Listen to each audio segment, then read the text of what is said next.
Good morning, good afternoon, good evening, wherever you are in this world of ours. I truly hope you're safe and healthy. I'm Aaron David Miller, a senior fellow at the Carnegie Endowment for International Peace, and welcome to Carnegie Connects, a series of conversations about issues of critical importance to America and to the world. Today, I want to welcome back, actually, to the program, Jake Sullivan, former National Security Advisor, and more importantly, of course, a former non-resident senior fellow at the Carnegie Endowment. Jake, I think I took your office, or at least the one you were using on a temporary basis when I first arrived in 2019. It's an honor and a privilege to welcome you back, and thanks so much for joining me again today. Well, thank you for having me. Looking forward to the conversation. Yeah, it'll be a good one, I think. Look, there are no rewind buttons on history. And I think it was William Faulkner who was writing in Requiem for a Nun who said that the past is never dead. It's not even past. So I'd like to divide our conversation basically into two parts. The first, looking back at your tenure as National Security Advisor in the Biden administration. And then second, looking forward maybe at the new administration, getting your thoughts on how the U.S. deals with a very different world. But I'd like to ask you a backstory question first. Call it the Sullivan backstory. When I interviewed Ken Burns a year or so ago, he spent considerable time on his mom, who died very young. And her death, Ken argues, really influenced his interest in things historical. And he wondered during the interview whether in examining the past, who he was really trying to connect with. So I just wonder, I'm wondering, how did Jake Sullivan from Minnesota, the center of the country, get enamored, interested, and influenced by not just foreign policy, Jake, but public service and the world beyond America's shores? Well, for me, it was my family. My parents, I have 4 siblings, 3 brothers and a sister. And we had a globe in the middle of our kitchen table. And, you know, dinners at our house were not a sit-down affair. It was just everybody goes in and grabs something, because there were 7 of us and everybody had a whole lot of different things to do. Both my parents were working. But that globe was kind of the centerpiece to our conversations as I was growing up particularly in the 1980s, during the Cold War, during the time of Red Dawn and Rocky IV, Ronald Reagan. And we would spin that globe and we would talk about countries, we would talk about faraway places, and we'd talk about our place in the world at a moment in history when, you know, we really were instilled with the idea that America could be a force for good, could stand up for the values of freedom and democracy and justice and truth. And that left a huge mark on me. And so when I went off to college, I knew what I wanted to study. I wanted to study international affairs, and basically never looked back. Yeah. I mean, so you did have a choice there. You ended up in law school, not the Foreign Service. What was that about? Well, first, I believe deeply that a legal education helps develop the mind way beyond the law. It teaches you rigor. It teaches you how to question assumptions. It teaches you how to build an argument. And it also teaches you how to see the weaknesses and blind spots in your own perspective. And for me, that was really important. The idea that, you know, one should not come at challenges and problems with certitude. You should come willing to acknowledge the strength of another person's argument, even if you disagree with it, and the weaknesses in your own, and do your best to continue to evolve and adapt as new information comes to light. I felt that my legal education and my years of clerking really allowed me to do that. The other thing about law school and about clerking that's really valuable is that you have to apply frameworks to new subject matter that you may not understand very well. You know, I worked on cases involving very obscure industries that I knew nothing about, and yet was able to come to some understanding about the puts and takes in that industry through quick study and through being able to apply the basic rigorous framework of the law. And I feel like policy has a lot of that too. We're constantly presented with matters of first impression or an event somewhere in the world that we may not know that much about. We have to be able to bring to bear some tools to understand it, to ask tough questions about it, and ultimately to formulate a set of steps to respond to it.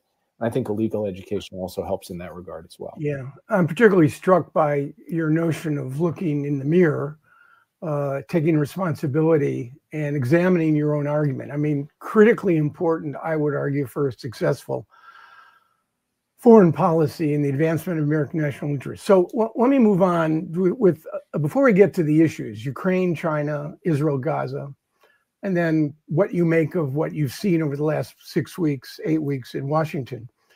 I want to ask you, when you became National Security Advisor, did you have a relatively coherent or cohesive view of the world? When we spoke in June 2020, you basically identified 3 issues. Now, not coincidentally, they figured prominently in the Biden administration's foreign policy. The first was that the key to American power was domestic resilience, defined by our economic strength, what you described as our values, a just society. That was one. Number 2 was how we manage and advance our alliances. And the 3 was what you referred to at the time. I think the formulation has changed. At the time, it was a competition with China without catastrophe. It just seems to me that those 3 issues, maybe there were more that figured prominently in the former president's approach to foreign policy, but did I leave anything out? Is that a fair representation? I think it's a fair representation. It's about the foundations of American strength at home. It's about being flanked by allies and partners who can help force multiply for us. And I do believe that the long-term competition with China and managing it so that we are in a position of confidence in that competition while also avoiding a turn into conflict, those are going to be the defining features of whether the world is shaped in a way that advances American interests and values or whether it fails to do so. And of course, there are other issues that come along as we go, but those were the cornerstone of the approach that I brought to the job. And to me, they remain the cornerstone of what an effective U.S. foreign policy would look like going forward. Yeah. Before we drill down on the 3 or 4 regional and functional issues, 2 more questions. One is the issue of U.S. leadership. The Constitution talks about perfecting a more perfect union. It doesn't really talk about perfecting, although the founders, I think, and their successors saw American values. It doesn't talk about perfecting a more perfect world. One of my former bosses, Madeleine Albright, and you know this well, borrowing an expression, I think, from Bill Clinton, talked about America as the indispensable power.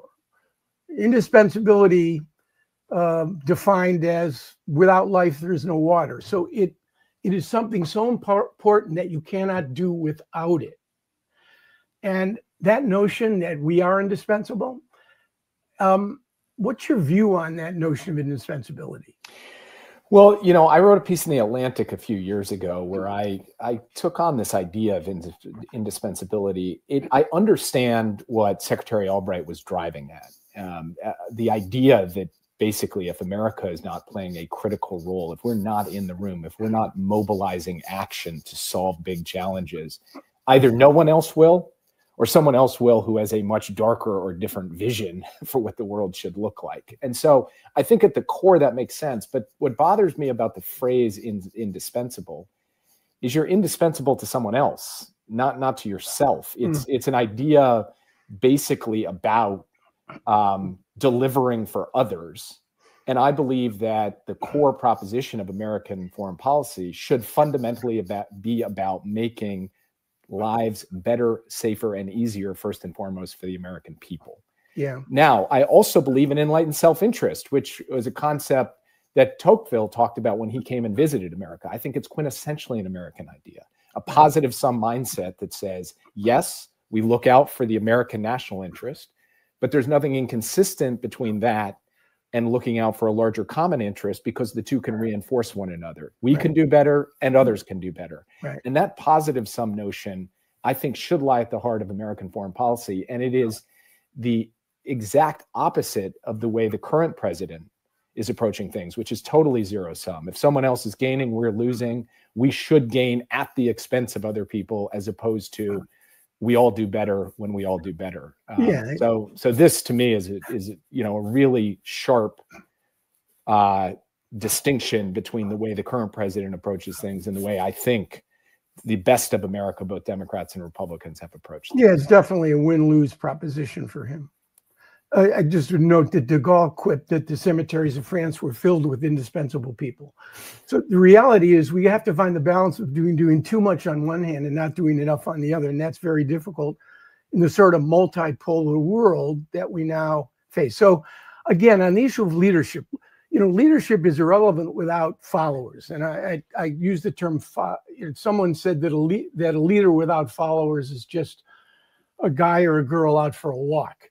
So the issue really becomes, how do you lead and attract others to associate with you? There's a wonderful line from, I think it's Shakespeare's Henry IV, a line Jack Kennedy loved. One character says to the other, "I can summon the spirits from the vasty deep." And the other one replies, "Well, so can any man. The question is, do they come when you call?"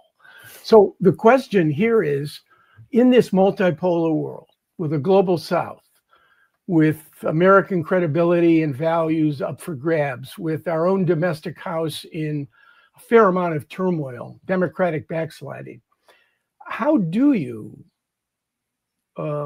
create addition in terms of people who are willing to associate with you rather than subtraction? Well, look, it's very difficult to answer that question in a moment of such profound turmoil and upheaval in America's approach to the world. But what I can say is the hand we passed on to the Trump administration when we left on January 20th. That was a hand that involved a growing and dynamic transatlantic alliance, with us adding to NATO, two important and capable partners who became allies, Finland and Sweden. It involved a deepening relationship with our Asian allies, who we were working with, not just on hard security issues, but on technology, on clean energy, on infrastructure, and so much else.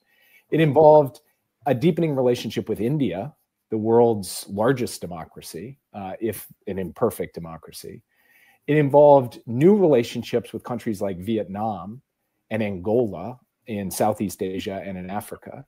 And all of that was built around the basic idea that the United States could bring a value proposition to the world in terms of our capacity to help mobilize countries to solve problems. And that, to me, is an available opportunity that we handed off to the Trump team that they could have built on. And what I have been struck by is, instead of trying to carry forward the momentum of addition, they are pursuing a policy of subtraction, starting with the transatlantic alliance in Europe, but also even closer to home with Canada. And that is a source of real concern to me. All right. We'll get to that. One last question, and that is the issue of armchairing. You've said repeatedly that you don't want to be an armchair quarterback.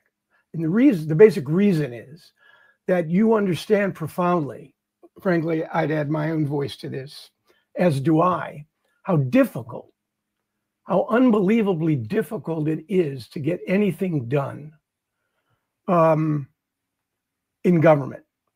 And that's, I think I'll quote you here.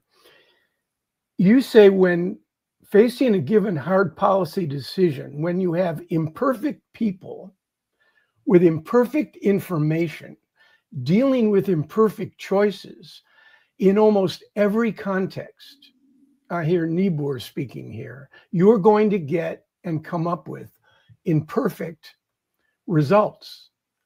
And the question that, to me, has been its proximate solutions, if we're lucky, to insoluble problems.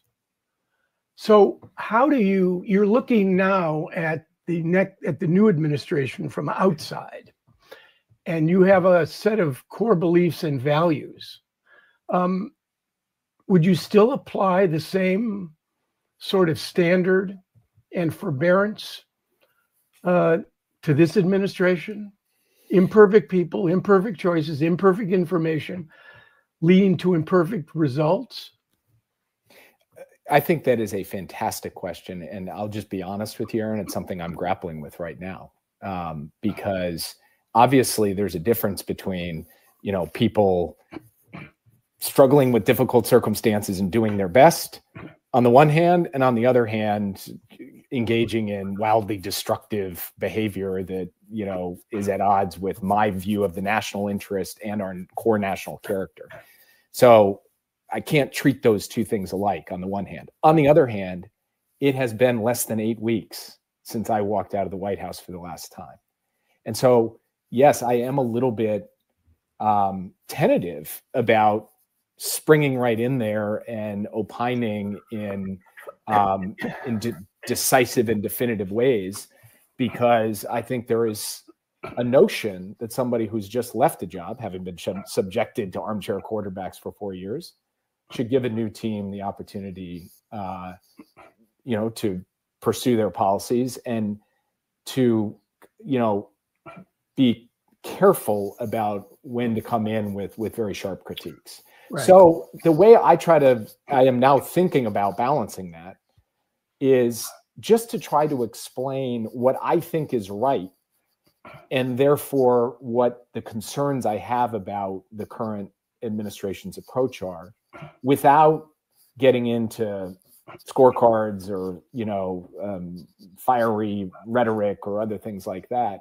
And I have to say that what we have seen over these 7 weeks, both domestically and on the international stage, is of enormous concern. And the arrow seems to be pointing in the wrong direction on fundamental things, like the question of how we treat our friends and allies, like the question of adopting a zero-sum mindset where winning necessarily means crushing others, including our closest friends. Right. And like abandoning the basic notion that the United States can have a purposeful, positive sum attitude that delivers for the American people, but also supports, the broader common interest as well. So these are things that I do have to speak up and speak out about, but I have to do so with a sense of caution that it is early days, and we don't know how the story will be written on Ukraine or on China or on the Middle East or on other significant issues.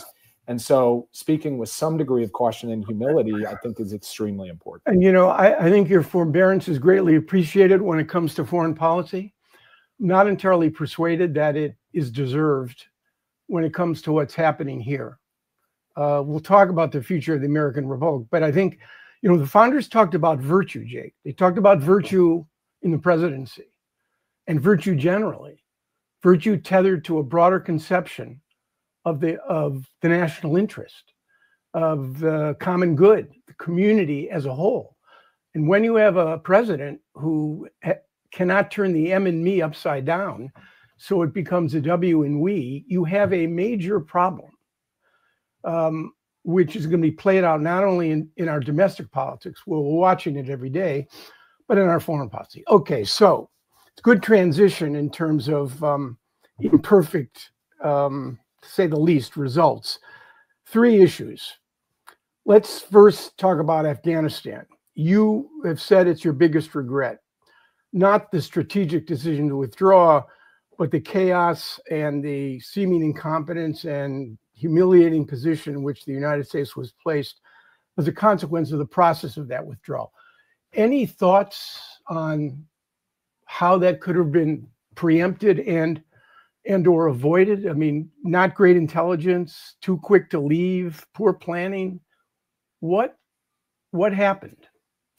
Well, let me start by saying something I think that's very important, which is when you end a 20-year war with all of the decisions that had piled up over those 20 years, all of the dependencies and pathologies that were attendant to our policy in Afghanistan over 20 years, there was not going to be a straightforward, smooth way to exit. It was going to, almost by definition, be beset by challenges. There was the deep tragedy of the loss of 13 brave American service members.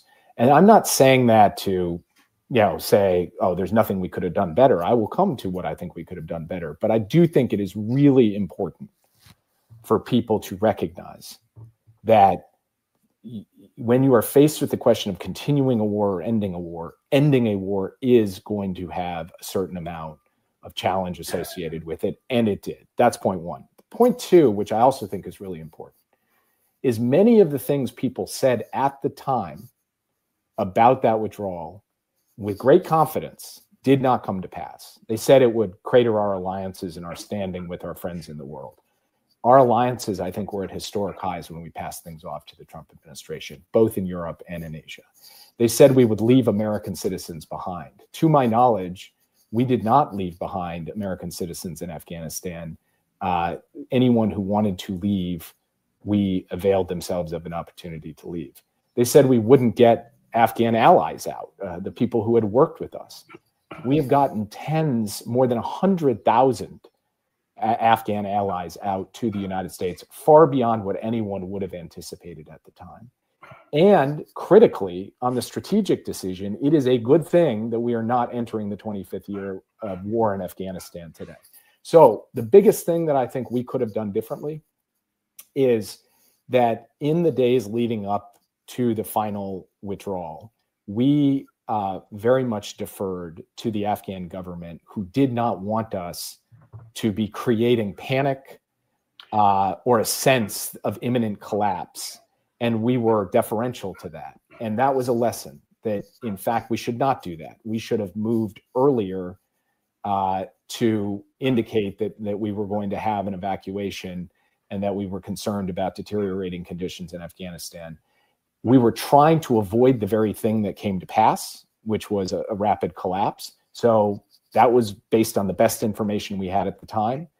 It was a judgment we made, but in hindsight, we should have made a different judgment. Yeah, I mean, you did say that, I think you were quoted as saying, if there are risks associated with any evacuation, the key is to move out early, even if it comes at a considerable risk of friction with the host government. Let's leave Afghanistan and move on to Ukraine.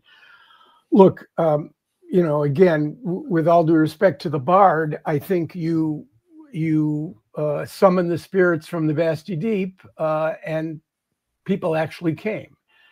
You built a cohesive, coherent coalition to oppose what was an effort on the part of Vladimir Putin to essentially extinguish Ukrainian sovereignty. You've cited the gains. Kyiv and Ukraine, well, at least for the most part anyway, are free and independent. The Russians have been thwarted in their initial aspirations. The conflict has not spread. World War III has not been triggered. NATO has expanded. All those things are true. But let's turn, and I think you've addressed these elsewhere. Let's turn to some of what your critics have said. Number one, you gave Ukraine enough to hold their own, not to lose, phrased negatively, but not enough to win. What say you about that? Well, first, you moved pretty quickly past what to me is a description of quite a good policy, of which I'm very proud. Thwarted Russia, kept Ukraine free and independent, avoided World War III, no US troops in combat, NATO bigger, stronger, and more cohesive than ever. If you had said at the start of the war, that's going to be the outcome, I would say, I'll take it. That's pretty darn good. Now, that doesn't mean that there has not been huge loss of life and tragedy and suffering. And that is something that, you know, we worked at every single day in our time in office to try to get Ukraine what it needed. On the question of our provision of support to Ukraine, I would argue to you, number one, every single dollar that we could get from the Congress, we put into Ukraine. We didn't hold money back. We didn't choose to set aside a few $1 billion on the shelf and say, oh, we're not going to give them this extra stuff.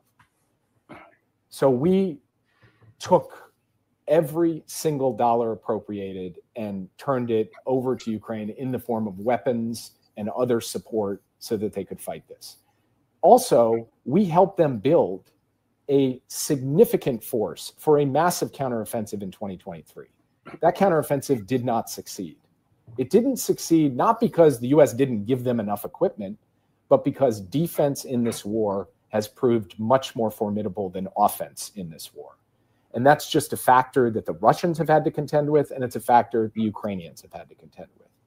So I think and then finally, people talk about specific weapon systems as being the main reason why Ukraine didn't have what it needed to win. And I just want to identify a couple of them. One is F-16s. President Biden made the decision to support the provision of F-16s to Ukraine in May of 2023. We are now sitting here in March of 2025, and Ukraine has a dozen and a half planes and fewer pilots. Right. Not because we weren't prepared to provide them or support the provision of them, but because they don't have enough trained pilots to fly them. And those that are flying in defensive purposes. So the idea that F-16s were going to be a difference maker in the course of this conflict, I think has been basically disproven by events over the course of nearly 2 years. Similarly, on the Abrams tanks, we suggested at the time that it didn't make sense for them to get Abrams tanks because of the unique difficulty of maintaining them and having a supply line for them. They wanted Bradleys, right? Well, nobody really talked about Bradleys publicly. Everybody talked about Abrams. We talked about Bradleys, and we gave them Bradleys in significant numbers, and those Bradleys were really effective. They were not one of the hot weapon systems that was sort of much ballyhooed in the think tank community or the press. It was what our military guys said, that's what they need, and we gave that to them. On the Abrams, we gave them a number of Abrams. They've not come back and asked for more, because they've recognized that Bradleys are the tank or the infantry fighting vehicle that is most useful. And that's another example of where I think a lot of the commentary in Washington, D.C. does not match up to the battlefield realities on the ground. So when I look back, do I think we could have done differently or moved faster with certain weapon systems? I mean, of course, you know, I'm not here to argue we did everything perfectly all along in Ukraine by any stretch of the imagination. But I believe that if you look at the totality of what we did in Ukraine, right, the scope and scale and speed with which we moved things into that country, the support we gave in terms of intelligence, and the support that we gave in terms of their capacity to take a really big shot at a big offensive move, I feel that when history actually squares down and looks hard at this, the picture will be something that we can be quite proud of. Right. Before we move on to China, let me ask you about the L word, because it's very much in vogue these days, and that is leverage. Was there unused leverage that we could have summoned and deployed against the Russians? I mean, I know I've heard this from the current administration. You know, we've accomplished more in 3 weeks with respect to motivating the Europeans to stand up and do things than the previous administration accomplished with the Europeans in 3 years. I've heard that expressed. I mean, hindsight is everything, right? It's 2020.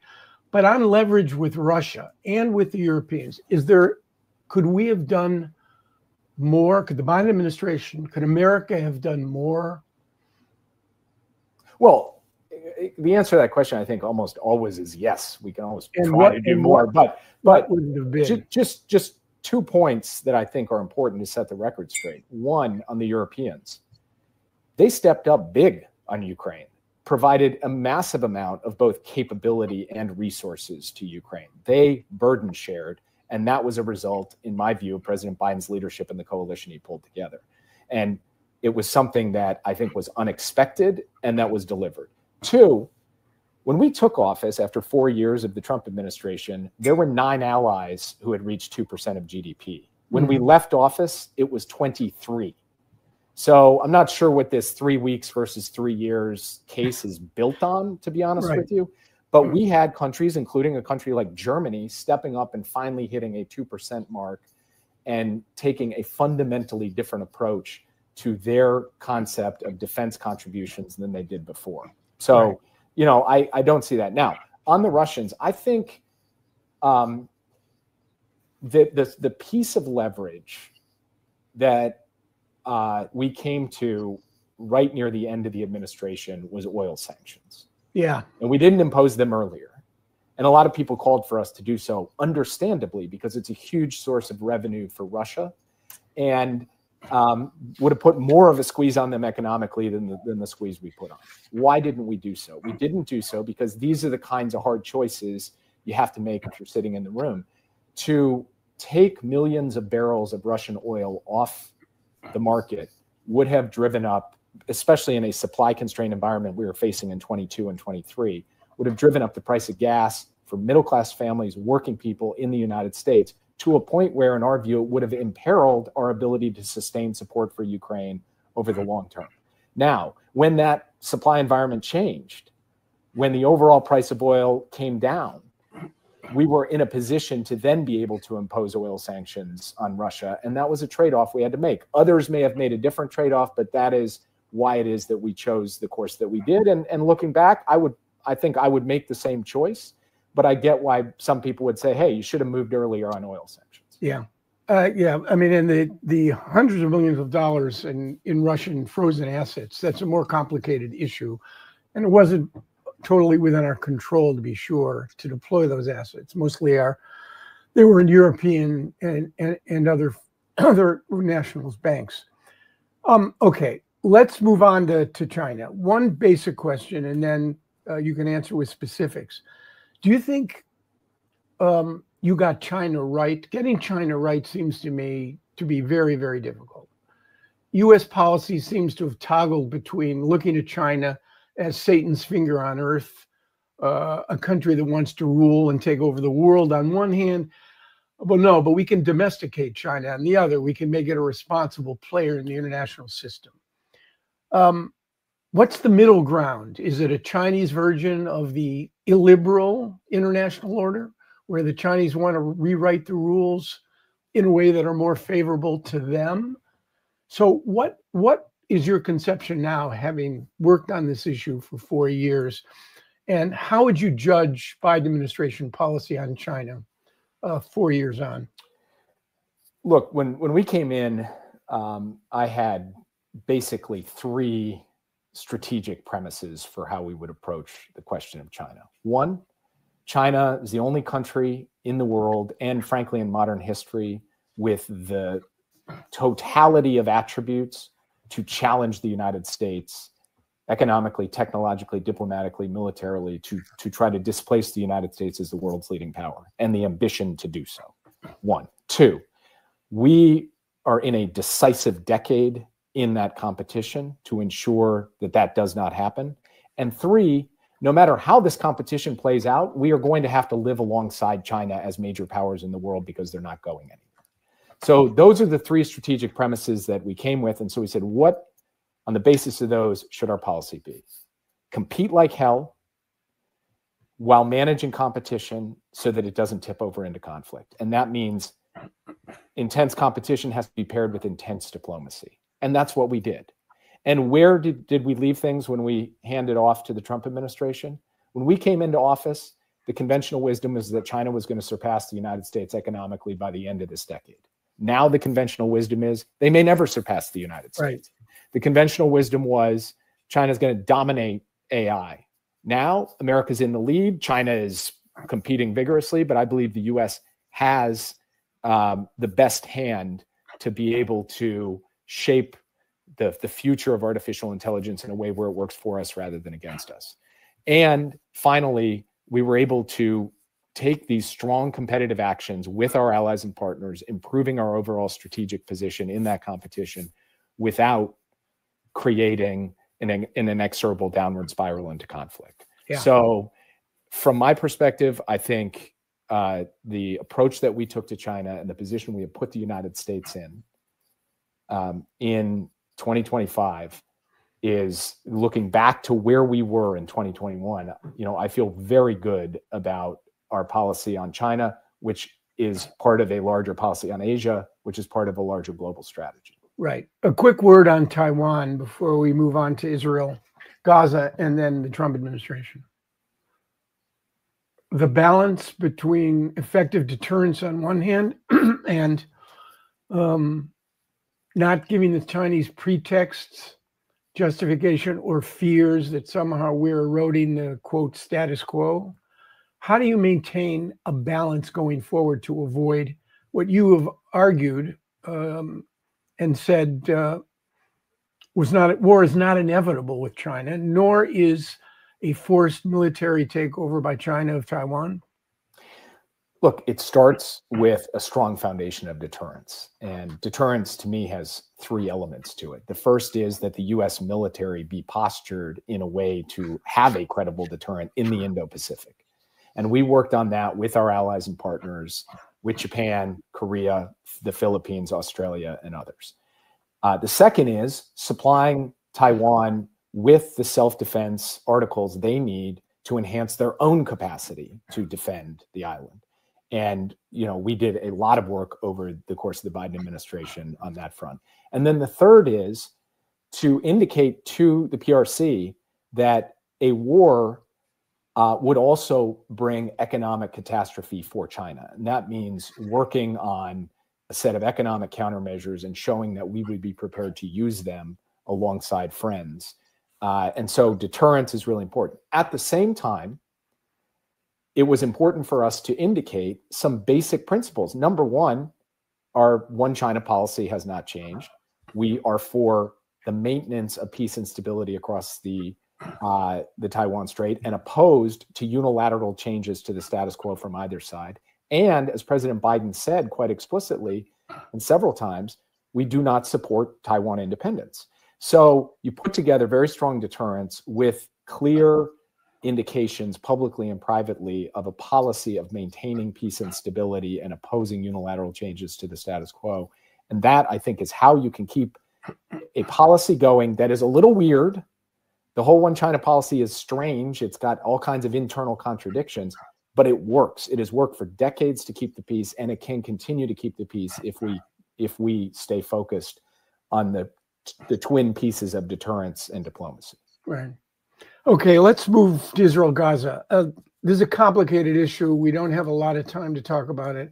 The last 15 months have proven to be incredibly painful and traumatic. October 7, the willful, indiscriminate killing of civilians, the mutilation, the sexual predation, the taking of hostages, Israel's response in an effort to prosecute its war against Hamas, an exponential rise of Palestinian civilian deaths, a catastrophic humanitarian situation in Gaza, the margin, I suspect, for absorbing or tolerating, acquiescing in civilian casualties and causing them for the Israelis expanded significantly in the wake of October 7.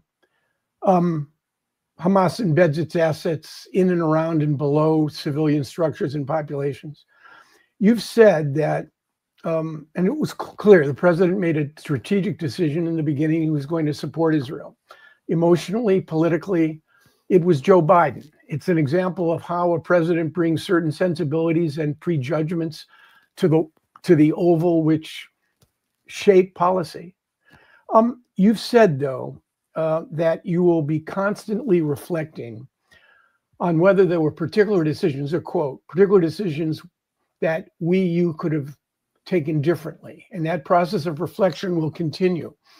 If I were to ask you to reflect now on three basic issues. One, did we do enough on humanity? I know what we did. Not a single shred of humanitarian assistance would have come into Gaza without Biden administration pressure. But did we do enough? Number one. Number two, could we have done more to pressure, alter Israel's own calculations with respect to civilian harm, deaths and injuries? And number three, could we have done anything more? I suspect not, to change Netanyahu's calculation on day after planning. Those are three core issues you're going to be reflecting on. Gaza is not going to go away for any and all of us. What would you reflect on as you go through this process of looking back on those issues? So on the first issue, on humanitarian assistance and could we have done more, I think, again, as I've said to previous questions, the answer has to be yes. I mean, no, we couldn't have done more. Doesn't really, I think, pass the credibility test. But I do have to say, Aaron, having seen the evidence with respect to the humanitarian situation on the ground in Gaza after the ceasefire came in, one thing that emerged from my perspective, although I'm still waiting for more evidence on this front, is that there was a predicted and projected famine, widespread famine in Gaza. It was coming, it was imminent, it was nigh. And because of the United States, because we did push and prod and get more humanitarian assistance in, not enough by any stretch, but more, I do believe that we forestalled a massive famine in Gaza. And I don't think that that is a small thing. I think that is the product of US policy and US pushing. So not enough, but I think on humanitarian assistance, our capacity to shape Israeli behavior imperfectly was greater than it was on your second question, which is limiting civilian harm. And here, the real question that I think people rightly ask is, should you have done more to use the leverage of the provision of munitions to Israel, weapons to Israel, to get them to alter course? We did withhold 2,000-pound bombs because of the unique destructive capacity of those bombs. And actually, there's been very good analysis done of just how dropping those bombs in densely populated urban areas caused such catastrophic and massive damage. Well, those shipments have now been resumed. And if the Israelis do, in fact, re-engage militarily, you're going to see just what impact they're going to have. Yeah, I agree. We saw it in the early weeks of the war, and the shipments have been resumed, and now we'll see it again. Should we have done more on the withholding of weapons? Where I have been, but again, this is, these questions of how to use leverage are kind of, at the end of the day, so fundamental to so much of foreign policy. And there's no scientific formula. There's no mathematical equation you can apply. It's judgment. And my judgment is, unfortunately, Israel was not just fighting in Gaza. It was being attacked by Hezbollah. It was being attacked by the Houthis. It was being attacked by the militia groups in Iraq and Syria. And it was being attacked by Iran itself directly, on multiple fronts. And so for me, the idea of saying, we're not giving you weapons in the midst of all of that was very difficult to square. And that's kind of where I am on this issue.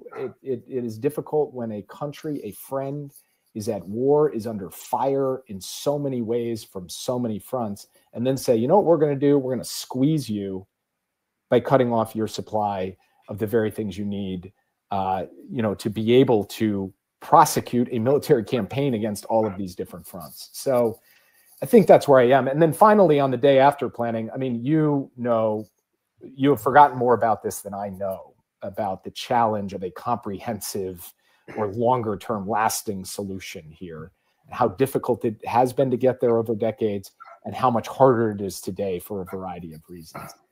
I wish that we could have come up with a formula or a set of steps that would have put us in a better position for day after. I do not believe that we have a clear approach to the day after. I still think it is elusive to this administration, and certainly this answer of depopulating Gaza,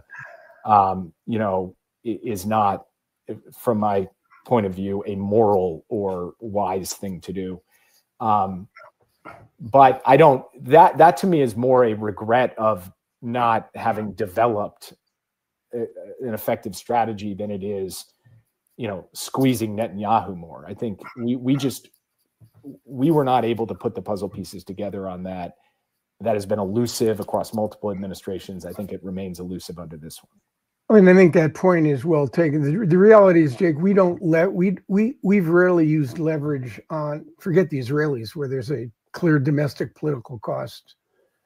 And we don't use leverage on many or any of our friends.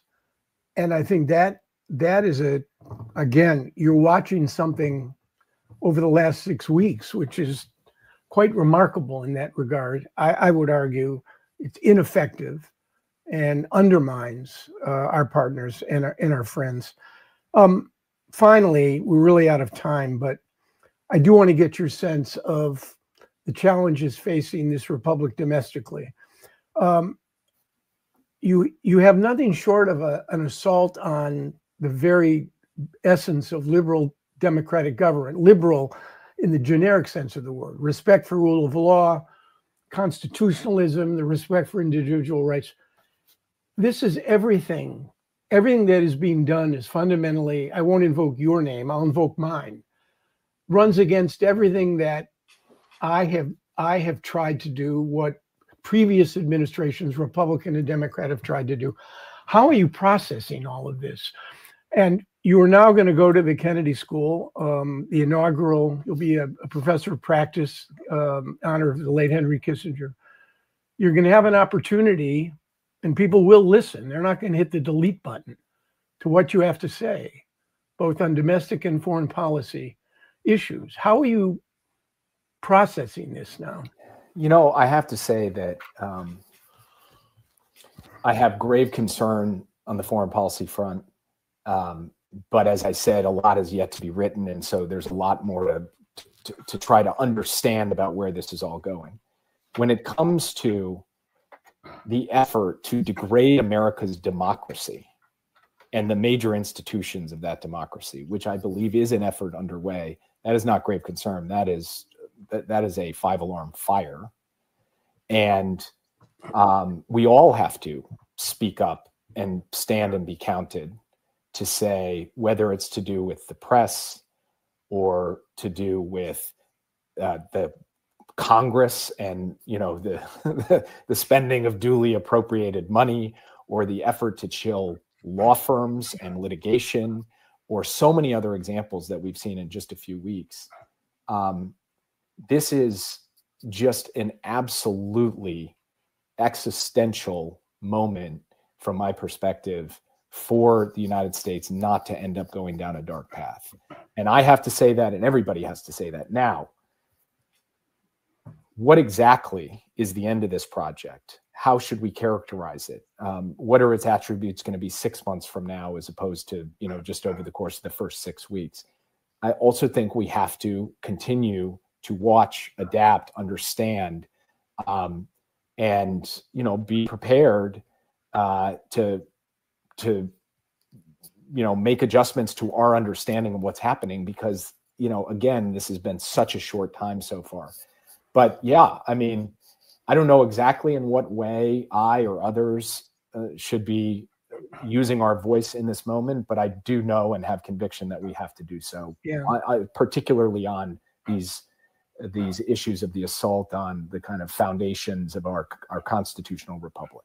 Yeah, I'll take you off the hook here for a minute, Jake. I do not understand why, at this moment of peril, that we have not heard from our former presidents, our former secretaries of state, our former secretaries of defense. I do not understand it.